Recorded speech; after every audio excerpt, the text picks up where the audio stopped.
हाय सांग माने समस्त को मोर अंतर नमस्कार। जय जगन्नाथ। प्रभु जगन्नाथ नाम नहीं ये भिडियोटी आरंभ करवा।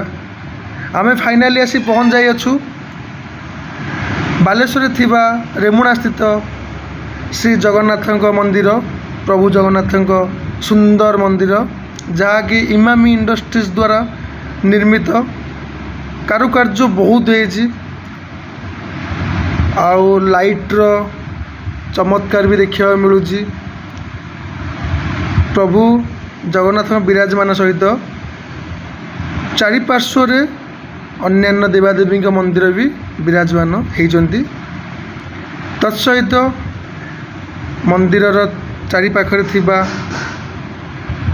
गछ फूल बगीचा बहुत सुंदर, मूर्ति बहुत सुंदर। चलंतु मंदिर चारिपार्श्व बुलिबा।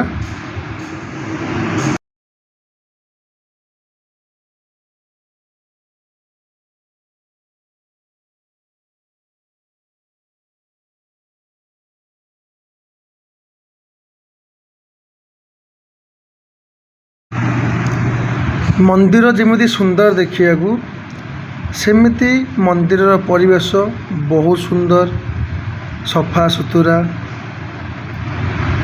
सहित मंदिर थिबा सेवायत कर्मकर्ता व्यवहार बहुत सुंदर।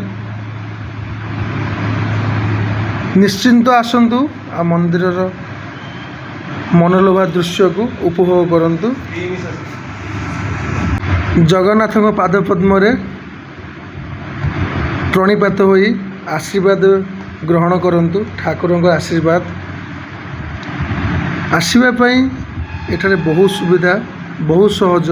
जेपरिक बालेश्वर रे थिबा रेलवे स्टेशन बस स्टैंड उभय गोटे जगार होइतिबारु आपण मानक आसीबा आहुरी सहज।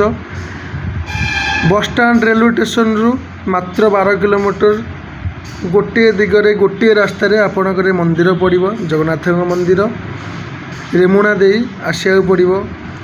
बाटरे आसला समय क्षीरचोरा गोपीनाथ मंदिर दृश्य भी आपको मिलिबो। बहुत सौभाग्य मोर जे मु आसी ए मंदिर दर्शन करिछि भगवान के दर्शन। ता सहित क्षीरचोरा गोपीनाथ मंदिर क्षीरचोरा गोपीनाथ दर्शन करिछि।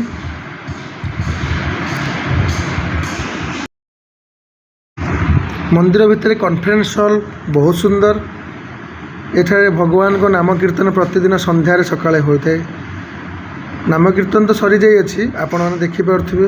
नाम कीर्तन सहित कॉन्फ्रेंस एते बड़ कॉन्फ्रेंस हॉल की समस्त एक कालन छिड़ा होगी नाम कीर्तन करहब। हजार लोक ऊर्ध्व लोक नाम कीर्तन करहब।